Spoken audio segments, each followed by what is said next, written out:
বাংলাদেশ ছাত্রলীগ কেন্দ্র নির্বাহী সংসদের নেতৃবৃন্দ, গণমাধ্যমের বন্ধুরা, সবাইকে বাংলাদেশ ছাত্রলীগের পক্ষ থেকে আমরা শুভেচ্ছা এবং অভিনন্দন জানাচ্ছি।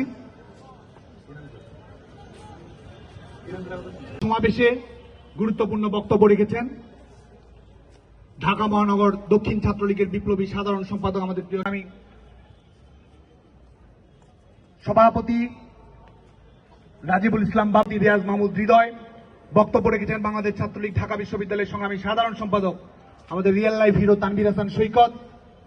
সংগ্রামী সভাপতি আমাদের প্রিয় সহযোদ্ধা তেজদীপ্ত ছাত্রনেতা মাজহারুল কবির শয়ন।